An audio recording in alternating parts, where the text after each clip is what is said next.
Nesse episódio, Padre Douglas Pinheiro compartilha seu testemunho espiritual. Fala sobre experiências envolvendo fé, conversão e a influência da renovação carismática católica dentro da igreja. Eu não vou sair do candomblé. Eu realmente gostava. Tinha amigos. A casa do candomblé ali era uma verdadeira família. E eu gostava da religião. Por isso eu não vou renunciar. Se eu não tô fazendo mal pra ninguém. Ao longo da conversa, ele também comenta temas delicados como espiritualidade, umbanda, discernimento religioso e transformação de vida através da fé. Uma conversa profunda sobre busca espiritual, propósito e os caminhos que podem aproximar ou afastar alguém de Deus. A minha conversão foi bastante radical, assim. Eu fui a um encontro da Renovação Carismática, ali em Osasco, era um encontro de carnaval. Um retiro. Um retiro. Era um retiro de 3 dias, um encontro aberto num ginásio. Tá. Então não era um retiro assim, Sei. fechado, numa casa. Era num ginásio. Eu fiz alguns retiros no carnaval em Cubatão também, da Renovação Carismática. Sim, que era muito forte, Era muito em forte. Cubatão. Por que era forte O lá? Era padre- muita gente. Padre Primitivo Baltazar. Exatamente. Porque assim, Vilela, o movimento carismático, ele chega no Brasil no comecinho dos anos 70, trazido por um padre norte-americano, o padre Eduardo Daugherty, e o padre Harold Hahn, que já é falecido, 2 jesuítas. Os dois ajudaram na expansão. Só que na época, anos 70, existia uma mentalidade na nossa igreja que a gente chama de teologia da libertação, era Sim. bem mais forte naquele Verdade. período. Era um período em que o clero, sobretudo, era mais envolvido em questões sociais, políticas, etc. Então eles viam com certa estranheza coisas muito espirituais. Né? Tudo que fosse muito espiritual, muito místico, eles viam com estranheza. Ainda mais naquele período de regime militar. 2 padres norte-americanos trazendo um movimento de espiritualidade. Então havia todo tipo de acusação, que eles eram financiados pela Fundação Rockefeller para se infiltrar nas comunidades de base, enfim. Um dia conversando com o padre Eduardo, ainda é vivo, mora aqui em Valinhos, no interior de São Paulo. Ele conta melhor a história.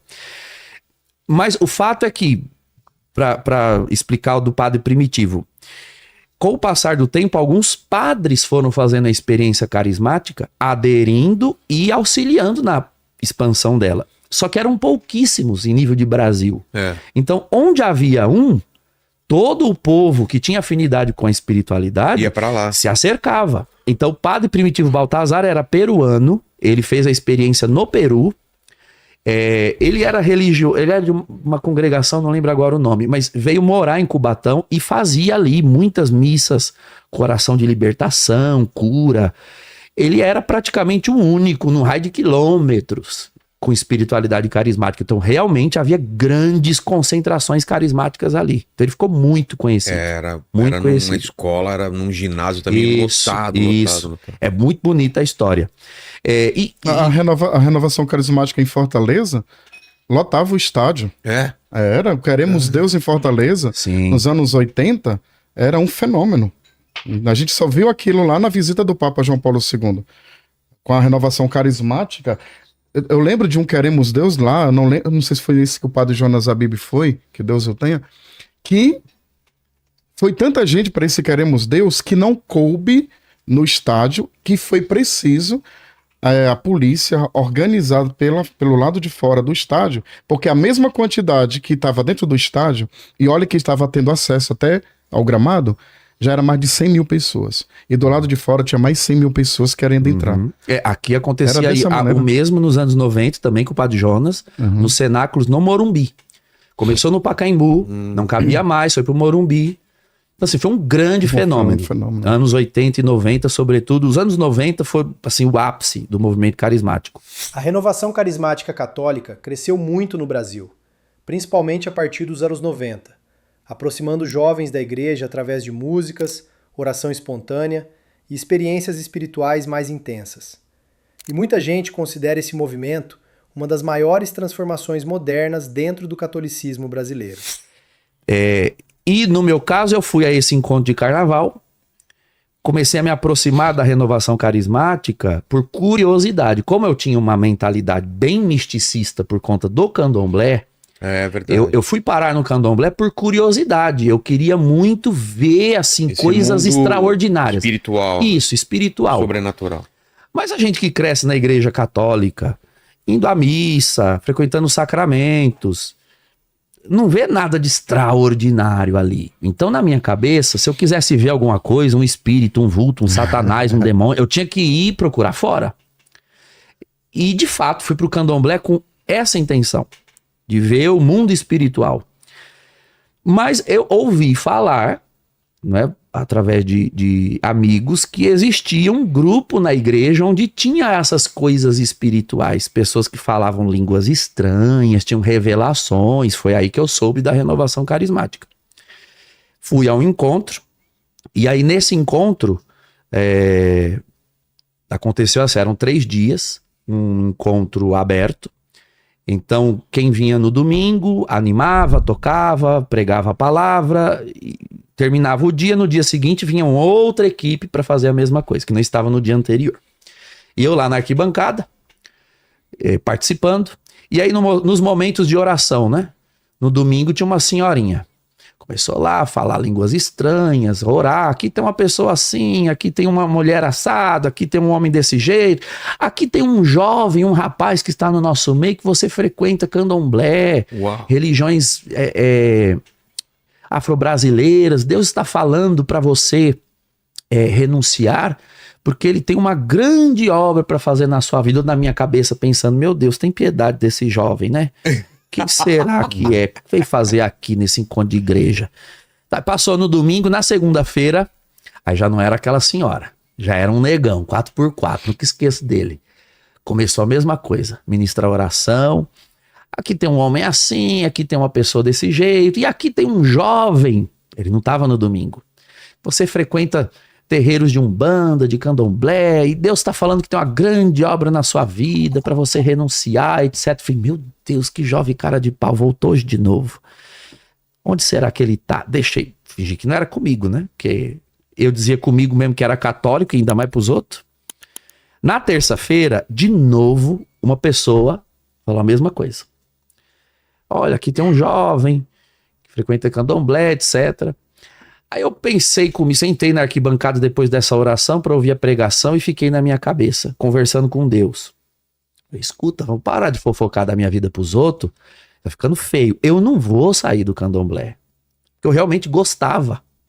Tinha amigos, a casa do candomblé ali era uma verdadeira família. E eu gostava da religião. Por isso eu não vou renunciar, eu não tô fazendo mal para ninguém. Nunca matei, nunca roubei. Agora, vamos fazer o seguinte, se você faz tanta questão que eu saia, então vem e me tira. Você não é Deus? Vem e me tira. Fiquei falando isso na minha mente, né? Aí passou aquela palestra que teve de manhã e no final da palestra uma moça pegou o microfone assim e falou, olha, vocês que estão aí sentados na arquibancada, era um ginásio grande, vamos descer aqui para a quadra que nós vamos fazer uma oração de efusão do Espírito Santo. Eu não sabia o que era isso, porque eu tinha ouvido falar, mas quando ela disse a palavra espírito, eu desci na hora. Ah, é comigo. Falei, esse negócio de espírito. Fui pra quadra e aí eles começaram a cantar e orar e cantar. Dali a pouco começou a me dar uma tremedeira nas pernas.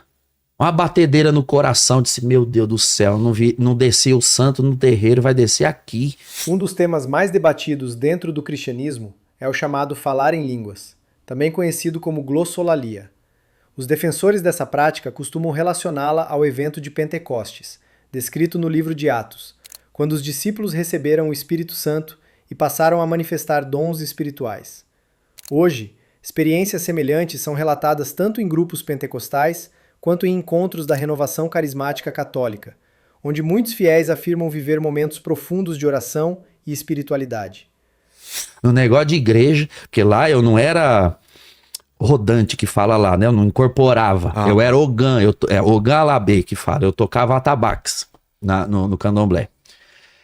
Aí começou a me dar uma tremedeira nas pernas, e eu pensando um monte de coisa, mas eu tô no encontro de igreja, eu sou católico desde pequeno, e igreja não dá tremedeira nas pernas, tem alguma coisa estranha nesse lugar. Eu sei que quando eu dei por mim, paf, eu despenquei no chão, caí no chão.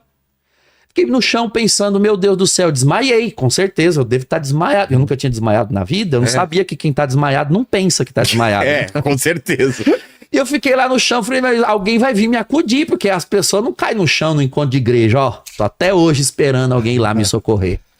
E enquanto eu estava no chão, de olhos fechados, apareceu um homem. Não me pergunte como. Eu estava de olhos fechados no chão. Apareceu um homem, todo de branco, uma barba aqui, olhou no fundo dos meus olhos assim. Aí disse, você falou para eu vir tirar você? Eu vim. Nossa. A partir de agora, você é meu. Aí ele sumiu. Falei, mas quem quer? E eu fiquei lá chamando, né? Volta aqui, vamos negociar, quem quer você? Fiquei ali no chão, tentando entender o que estava acontecendo. Eu vi que ele não ia voltar. Aí eu pensei comigo, bom, eu vou levantar daqui antes que alguém me veja no chão. Isso era mais ou menos umas 10 da manhã, da terça de carnaval, 14 de fevereiro de 2001. Eu vou levantar do chão aqui antes que alguém me veja. Quando eu levantei a cabeça, a quadra que estava lotada na hora da oração de efusão estava vazia. Tinha uma pessoa sentada do meu lado, com o terço na mão. A hora que eu levantei a cabeça, ele disse, aleluia. Eu achei que você tinha morrido. Eu falei, mas o que foi que aconteceu? Cadê o povo? E cadê o homem de branco? Apareceu um homem de branco. Que macumba é essa que vocês fizeram? Que apareceu um homem de branco, olhou. Como é que você vê uma pessoa de olho fechado? Aí eu falei, calma, uma pergunta de cada vez. O que você quer saber primeiro? Eu disse, cadê o povo? A quadra estava lotada na hora da oração. O povo tá lá fora, estão almoçando. Mas almoçando 10 da noite? Ou 10 da manhã? Ele, não, 10 da manhã foi a oração. Aí ele me mostrou no relógio, era 1 da tarde. Eu fiquei 3 horas estatelado no chão. Eu falei, mas eu fiquei só 10 minutos. Não, 10 minutos não. Faz 3 horas que você tá aí, nós estamos aqui se revezando, velando seu corpo aí, esperando você levantar. E eu perguntei, mas e o homem de branco? Eu vi um homem de branco, ele falou isso. Falei, você viu o homem de branco? Porque eu usei essa expressão e eu nem conhecia ela direito ainda, porque a escritura fala do homem de branco, né? Ah, é? Cujos olhos, cujo olhar é de fogo no Apocalipse, que é Jesus Cristo. Aí ele falou, você quer ver de novo? Quero, pelo amor de Deus, me diz onde tá que eu vou lá. Eu falei, serve a Jesus Cristo. E ele vai estar te esperando, esse homem de branco, que é ele, vai estar te esperando do outro lado dessa vida. E assim, dali pra frente eu me tornei um cristão convicto, né? Aí sim eu posso dizer que eu me tornei católico de fato. Como eu já tinha muito conhecimento assim de escritura, de catecismo, embora não vivesse com coerência o que eu conhecia, o que faltava para mim era uma experiência que desse sentido àquilo que eu tinha enquanto conhecimento. No dia em que eu tive essa experiência, foi como ligar na tomada. Uma fé que já existia dentro de mim. Entendi. E eu me tornei um católico, mas assim, a vocação para o sacerdócio só veio 2 anos depois. Depois dessa experiência, minha única preocupação era em ser um bom católico, um bom cristão. Eu queria servir a Deus. Uma coisa interessante é que muitos estudos modernos mostram que espiritualidade e prática religiosa podem ajudar emocionalmente pessoas em momentos de crise, ansiedade e sofrimento. Claro que fé não substitui tratamento médico, mas para muita gente ela funciona como apoio emocional, esperança e direção de vida. Era esse o meu desejo. E para o sacerdócio, a coisa aí não tem nada de extraordinário como essa experiência. A vocação sacerdócio ela foi surgindo como uma série de eventos e circunstâncias gradativas em que eu fui percebendo que Deus me chamava.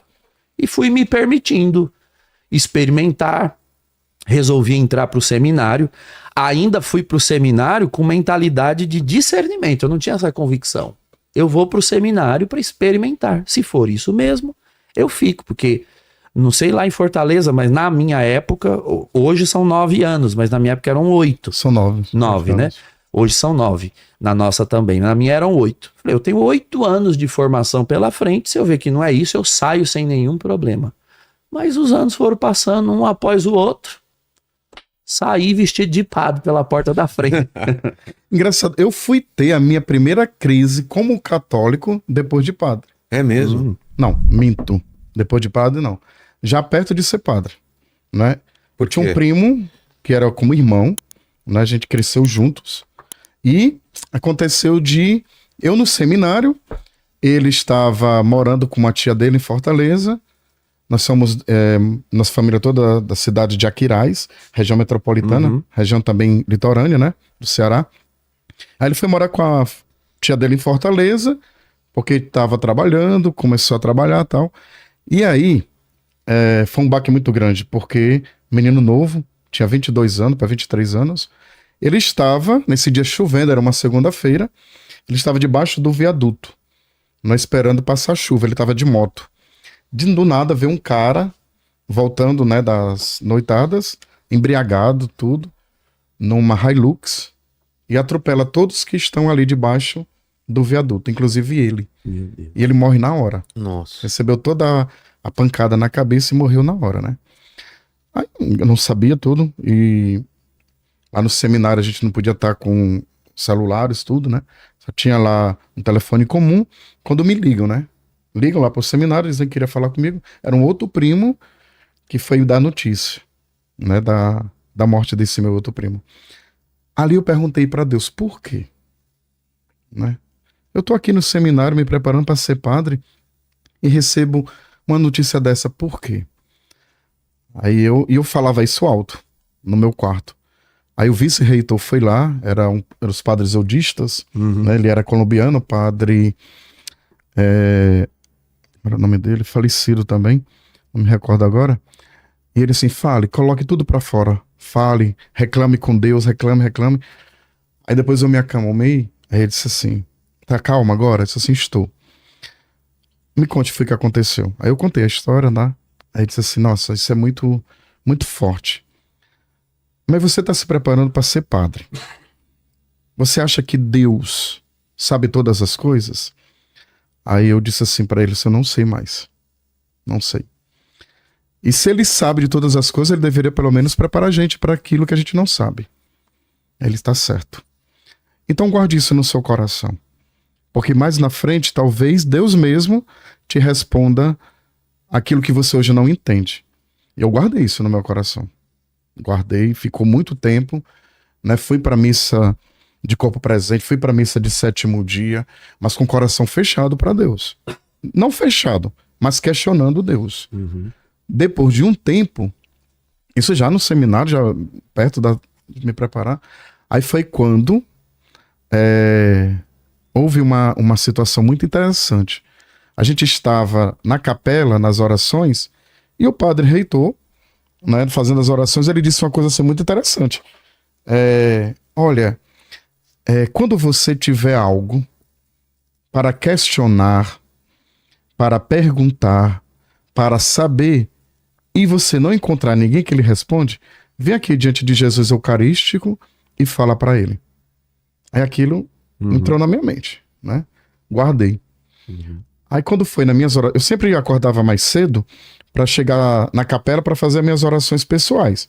Aí quando eu cheguei lá, eu coloquei isso. Me lembrei do que o padre reitor falou e coloquei isso. Naquele momento, a única coisa que me via, eu abri os olhos e só via a cruz. Eu fechava os olhos e via a cruz. Eu abri os olhos e via a cruz. Eu disse assim, o que é que Deus está querendo me mostrar? Aí de repente eu senti aquela paz no coração, onde Deus disse assim, às vezes o amor ele não é compreensivo, mas ele é necessário. Olhe para a cruz do meu filho. Aí eu fui entender. O sacrifício de Cristo responde tudo aquilo que a gente no momento não entende, inclusive a morte violenta, trágica e inesperada daquele meu primo. Talvez uma das maiores reflexões desse episódio seja perceber como diferentes caminhos espirituais influenciam diretamente a forma como as pessoas enxergam o mundo, o sofrimento e até o próprio propósito de vida. E no fim, Muitas vezes a grande batalha espiritual começa dentro das próprias escolhas humanas. Aí eu aceitei. Eu aceitei a morte do meu primo, olhando para a cruz, aí pronto. Aí nunca mais tive nenhum problema de não compreender ou de não aceitar. Quase sempre a gente não compreende, né? Mas de não aceitar aquilo que eu não compreendia. Aí pronto. Mas foi forte isso pra mim, porque a gente tá ali numa preparação, a gente tá ali. É como se a gente diz assim, puxa, mas eu tô aqui te servindo, eu deixei a minha vida toda lá pra estar aqui, e o Senhor me dá um baque desse, né? Eu falo como um rapaz, assim, que é isso, Deus? Você não é mais meu parceiro? Né? A gente, às vezes, precisa falar com Deus como, de fato, a gente tem que falar com Deus, né? Como filhos, né, pai? Ter Ô pai, dúvidas, eu tô com isso. perguntar. Ô pai, por que o senhor não. Por que o senhor deixou acontecer isso? Eu falo assim. Eu acho que não tem problema nenhum. Nenhum. E nem é falta de respeito. Não. Eu não lembro qual é a passagem no Antigo Testamento, não sei se está no livro de Jó, que diz assim: Deus não leva em consideração aquilo que a gente diz na dor ou no sofrimento. Por quê? Porque ele é pai. Exato. E é pai na totalidade mesmo do ser, não é? Até porque não tem... Eu costumo dizer o seguinte, diga logo o que você quer dizer pra ele da forma como você Como quer. você Porque quer, isso. embora você queira dizer e opte em não dizer, ele por ser Deus já sabe que você quis Exatamente. dizer. É. Então diga logo. Eu não falei no meu testemunho agora? Eu desafiei Exatamente. abertamente. Eu não quero sair, mas o senhor faz questão, vem e me tira. Quando conectamos todos os pontos desse episódio, percebemos que o testemunho do padre Douglas Pinheiro vai muito além de religião. A conversa toca em temas como transformação pessoal, discernimento espiritual, busca por propósito e o impacto que a fé pode ter na vida humana.